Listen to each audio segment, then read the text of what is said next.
Oke, salam dan salam sejahtera. Pencerahan saya masih lagi dengan PRN Melaka. Kita tahu bahawa Pakatan Harapan telah pun mengumumkan bahawa PKR akan bertanding sebanyak 11 kerusi. Manakala Amanah bertanding sebanyak 9 kerusi. Serta DAP bertanding sebanyak 8 kerusi. Tetapi apa yang saya nak buat pencerahan ini bukan berkenaan dengan isu pengagihan kerusi Pakatan Harapan, tetapi berkenaan dengan isu kritikan yang dibuat oleh UMNO dan PAS terhadap DAP Melaka, yang mana mereka memainkan berbagai isu. Jadi apa yang saya lihat di sini, yang mana apabila Pakatan Harapan telah pun mengumumkan bahawa DAP bertanding sebanyak 8 kerusi, maka saya harap pemimpin PAS pusat, pemimpin UMNO, sila letak calon kamu untuk bertanding lawan DAP. Di sini jika ada walaon yang melihat video ini, jangan buat komen mengatakan jika DAP berani pergilah bertanding di kursi UMNO ataupun kursi PAS. Ini pada saya soalan yang akan menjadi bodoh, kerana kamu yang mengkritik DAP maka dengan jelas datanglah menyerang DAP bertanding di kawasan mereka. Ini yang kita nak lihat. Jika berani sila datang. Yang mana kita tahu kritikan yang dibuat oleh pemimpin UMNO di negeri Melaka yang mengatakan tidak mahu memberi ruang seinci pun tanah Melaka kepada DAP, maka UMNO jangan hantar MCA ke MIC ke datang bertanding. UMNO sendiri kena bertanding di kawasan DAP. Buktikan bahawa tidak seinci pun tanah Melaka diserahkan kepada DAP. Jangan UMNO selama ini menggunakan logo Barisan Nasional mereka dengan menyerang parti DAP. Ini pada saya tidak adil. Kerana kamu menggunakan logo Barisan Nasional, logo itu boleh dikatakan berbilang kaum. Tetapi kamu UMNO menggunakan baju ataupun logo Barisan Nasional kamu dengan kamu adalah orang UMNO menyerang DAP. Ini adalah satu yang pada saya tidak adil dan salah. Hari ini jika UMNO betul-betul hebat di Melaka, sila letak calon lawan 8 kerusi yang dipertandingkan dan DAP bertanding di situ, sila masuk. Jangan kata DAP nak kena pergi serang UMNO sebab yang menyerang DAP UMNO. Ini jelas. So, saya harap di sini itulah, jangan bermain politik perkauman yang mana akan dilihat oleh rakyat dan dikritik oleh rakyat. Terutamanya apabila kita lihat dengan jelas isu yang dimainkan itu adalah momok untuk kamu orang menang pilihan raya dan kekal untuk nak mentadbir negeri Melaka itu demi untuk kepentingan pribadi. Isu penjualan pasir bukan dilakukan oleh DAP, tetapi kamu orang yang menjadi kerajaan yang membuat kerja itu. Projek tender yang melibatkan tambak laut itu semuanya daripada kerajaan. Yang mana melibatkan, saya dengar dan lihat baca di komen di media, adalah syarikat Singapura. Ini adalah satu yang kita lihat pembohongan besar. Untuk kamu menang PRN Melaka, maka kamu jual isu perkauman. Jika dah hebat, saya lihat juga pemimpin ini mengatakan bahawa dia kaya kerana disebabkan membuat bisnes tidak melibatkan projek kerajaan. Kalau kamu dah hebat dalam bisnes, kenapa nak pergi ke politik ni? Untuk apa? Jika kamu nak membantu rakyat, silakan terus saja buat bisnes, tidak perlu ke politik. Kalau saya kaya raya, saya tidak nak ke politik kerana tidak menguntungkan. Hari ini saya sebagai rakyat lihat apabila pemimpin ini berkata seperti itu, bahawa beliau kaya bukan disebabkan oleh projek daripada kerajaan, tetapi bercita-cita nak jadi ketua Menteri Melaka. Kita tahu bahawa mereka ini gila kuasa. PAS yang menyerang DAP juga. Saya harap pimpinan PAS pusat letak calon di PRN Melaka kali ini untuk melawan DAP. Buktikan bahawa kamu orang disukai oleh rakyat, terutamanya yang ada di Melaka, untuk mengundi parti PAS yang mana melawan DAP. Ada 8 kerusi yang dipertandingkan. Silakan pemimpin PAS letak semua calon di situ. Jangan berharap untuk mendapat adun lantikan. Ini adalah kerja pimpinan-pimpinan ahli politik lama yang suka nak membuat adun lantikan, buat senator, lantik menteri daripada mereka, kalangan mereka yang tidak menang pilihan raya. Ini adalah bertentangan, rakyat lihat. Jangan putar belitkan kita punya undang-undang. Inilah yang berlaku. Jadi di sini, jika betul anak jantan, sila datang melawan DAP yang mana kita sudah tahu, mereka telah pun umumkan 8 kursi. Saya harap UMNO sendiri pergi lawan DAP. Tidak payah nak letak MIC, MCA. MIC, MCA pun dah jelas-jelas rakyat tolak. Bukan saja rakyat Melaka, tetapi keseluruhan rakyat Malaysia. Sebab tu hampir-hampir pupus parti MCA, MIC, gerakan. Jika UMNO hebat di Melaka, letaklah calon. Jadi ini adalah cara politik lama UMNO dan PAS yang mana menyerang kepada parti lain seolah-olah parti DAP ini bersalah. Itu yang saya selalu perkatakan. PAS juga melalui ROS diluluskan. UMNO juga melalui ROS. DAP juga melalui hal yang sama. UMNO lebih parah. Pernah diharamkan. Yang ada hari ini UMNO baru. DAP belum pernah diharamkan. Jadi jangan putar belitkan fakta yang mana parti politik ini sama sahaja, tetapi dimainkan isu perkauman ini supaya kamu menang di kawasan Melayu. Saya harap parti Pakatan Harapan kali ini meletakkan calon yang betul-betul terbaik untuk melawan pemimpin-pemimpin utama parti politik di PRN Melaka ini, supaya mereka ini tumbang dan bolehlah kerajaan Pakatan Harapan membimbing ataupun menjadi kerajaan untuk negeri Melaka ini demi untuk rakyat Melaka.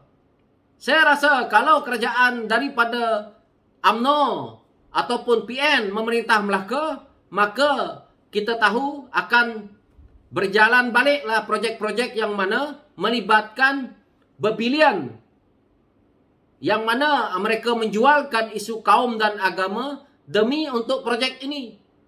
Yang mana kita tahu projek tambak laut inilah yang menjadi pertilingkahan dan mereka sehinggakan jatuh menyusahkan rakyat bukan saja di Melaka tetapi keseluruhan rakyat Malaysia ni. Kerana kita tahu kos untuk pilihan raya yang mana saya lihat di media berjumlah lebih daripada 42 juta. Ini adalah duit rakyat. Diumumkan yang semalam bahawa kita punya bajet pun, kita tengok hutang berlambak. Hutang itu dibuat begitu banyak dan kita dengar seolah-olah manis untuk rakyat. Tetapi di hakikatnya bahawa yang nak membayar hutang-hutang ini adalah kita.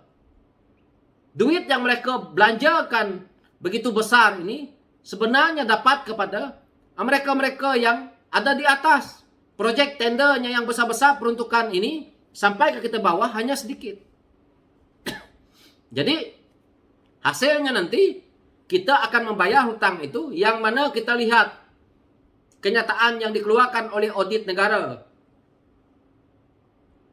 Hutang dibayar dengan berhutang. Tetapi apa yang saya perjelaskan seperti mana di video saya semalam mengatakan bahawa saya manipulatekan cerita itu. Inilah cerita nyawa laon. Jika kita cerita benda yang betul, mereka kata kita manipulatekan cerita daripada apa yang audit negara kita keluarkan. Tetapi mereka tidak membaca. Kalau mereka baca pun tidak faham kerana yang mereka fikir adalah bagaimana mereka nak mendapat duit daripada kerajaan.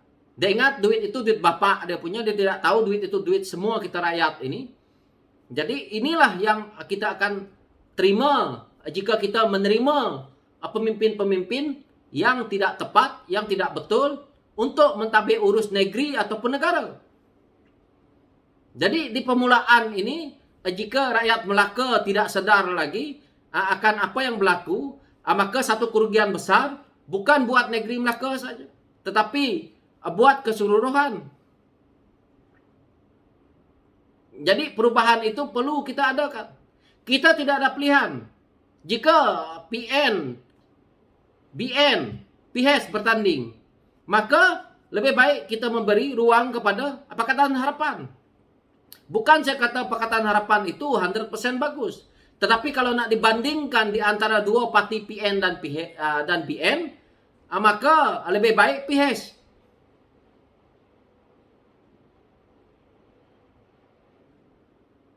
Kesalahan yang dilakukan oleh pimpinan, terutamanya daripada UMNO, Barisan Nasional, jelas kita tahu. Itu saya selalu menyalahkan bahwa hutang-hutang negara ini dilakukan oleh mereka. Tetapi walaon akan menjawab semua negara berhutang banyak. Ya betul, semua negara berhutang banyak. Jangan cerita FDI negara-negara lain dengan saya. Yang kita nak, apa yang berlaku, negara kita ini kaya. Negara kita ini bukan Singapura. Singapura mereka tidak ada hasil bumi. Mereka adalah negara ekonomi yang mana ekspor import. Tetapi negara kita Malaysia ini ada hasil bumi. Kita ni ada minyak. Singapura tak ada minyak. Tetapi Singapura boleh urus takbirkan negara mereka dengan baik. Kita Malaysia ini ada penghasilan minyak yang begitu banyak. Tetapi pengurusan pusat kita yang mana kita tahu mereka ini gagal semua. Dan mereka ini begitu boros. Hari ini lubang-lubang yang mereka buat telah pun bocor. Kenapa perkara ini berlaku? Kerana Pakatan Harapan berjaya memerintah.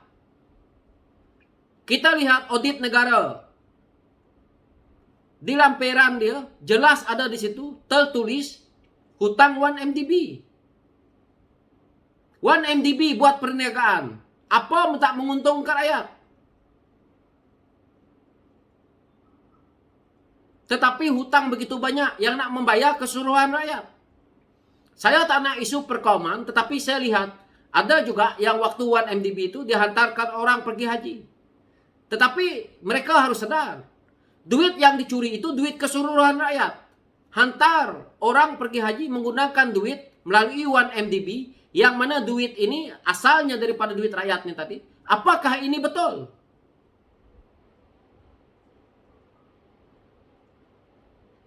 Satu benda pun tidak menghasilkan untuk rakyat Malaysia daripada 1MDB. Tetapi UMNO sampai hari ini, pemimpin-pemimpin Barisan Nasional sampai hari ini, menegakkan benang mereka yang basah. Yang menguntungkan kroni-kroni saja. Pada saya rakyat, saya lihat 1MDB itu adalah satu syarikat untuk mencuci uang, money laundry. Jadi hasilnya itulah tak ada. Kerana company-company yang dibuat ini, dicipta ini adalah seperti dummy saja untuk persinggahan duit. Dan akhirnya duit-duit ini hilang tanpa dikesan. Dan kita rakyat perlu membayar. Kerana cara untuk mereka keluarkan duit daripada dalam negara ini adalah dengan cara mereka lakukan syarikat dummy yang mana kita tahu seperti 1MDB ini mungkin. Dan akhirnya dapatlah mereka keluarkan duit keluar negara dan akhirnya dihilangkan begitu saja. Inilah trend yang dibuat oleh pemimpin-pemimpin lama. Banyak lagi company-company yang bukan seperti 1MDB telah mereka cipta dan akhirnya mereka berjaya melarikan duit keluar negara. Itulah sebabnya Datuk Seri Anwar Ibrahim begitu tegas dalam isu Pandora Paper ni. Kerana dalam itulah juga kita lihat senarai-senarai nama rakyat Malaysia yang mana ada akaun di pesisir pantai, yang mana kita tahu duit melibatkan triliun di situ. Ini sahaja sudah cukup untuk membayar hutang negara. Sekarang ini, siapa dia mereka yang khianat kepada negara? Jelas adalah pemimpin-pemimpin politik yang lama, yang mana kita tahu ada dalam kerajaan hari ini. Dan separuh dah besar lah. Tetapi mereka-mereka inilah yang membuatkan masalah dalam negara kita ini. Termasuklah pemimpin parti politik daripada Sabah dan Sarawak. Yang bersekongkol dengan mereka-mereka yang ada di pusat waktu itu. Dan sehingga hari ini, nama-nama mereka ada tersenarai dalam Pandora Papers. Jadi ini akan menyusahkan rakyat. Jadi saya harap di negeri Melaka kali ini, rakyat Melaka pikir-pikirkanlah apa yang saya perkatakan ini demi untuk masa depan kita, bukan untuk seorang diri. Saya bercakap ini untuk keseluruhan rakyat, untuk kita rakyat Malaysia ini, terutamanya orang muda. Kalau kita tak nak berubah, bila lagi? Apakah kita ini rakyat biasa masih lagi nak bertongkatkan dengan kita punya laungan Melayu ataupun Bumi Putra? Tidak mungkin anak cucu kita nak bertongkat seperti itu. Kalau hari ini kita tidak membangunkan diri, bila lagi kita nak membangunkan diri kita? Kita asyik berada di takuk yang lama, seperti katak di bawah tempurung, mainkan isu perkoman, kita ini ketinggalan jauh. Itu sebab, jika saya salah, betulkan. Saya lihat, di Singapura tu, rata-rata sebelum pandemik ini, ramai rakyat kita bekerja di Singapura. Saya pernah juga kerja di Singapura. Jadi, saya lihat setiap kali saya naik bas, jika saya tak membawa kenderaan sendiri, saya naik bas, maka di situ saya lihat kaum Bumi Putra naik bas. Kita sudah tahu jika kamu bekerja di sektor mana ataupun sektor mana. Kerana daripada pakaian kita, contohnya kalau kita pembantu di restoran, tidak mungkin kita menggunakan pakaian yang agak bersih ataupun kemas ataupun sebagaimana lah yang mana kita tahu. Ini saya jelas lihat bahwa kebanyakan kita lulusan yang baik, dan saya juga pernah tanya interview secara rambang, mereka terpaksa kerja di sektor-sektor yang F&B di Singapura. Saya tanya, kelulusan kamu apa, Dek? Mereka kata kelulusan degree. Kenapa kamu kerja yang seperti ini? Karena dia kata jika kerja di Malaysia tak ada gaji. Tetapi kenapa kamu ada kelulusan yang tinggi, bekerja seperti ini di Singapura? Di sini jelas kita lihat bahwa cara kita yang selama ini masih bertongkat, sehingga kan apabila kita nak pergi ke luar negara, bagaimana kita nak mendapatkan satu pekerjaan itu gagal, kerana kita selama ini senang, begitu mudah di dalam negara kita sendiri. Ini perlu kita fikir, walaupun sedikit, tetapi inilah hakikat yang kita rakyat terima jika kita masih nak harapkan tongkat. So, itulah pencerahan saya. Sekian, terima kasih. Thank you.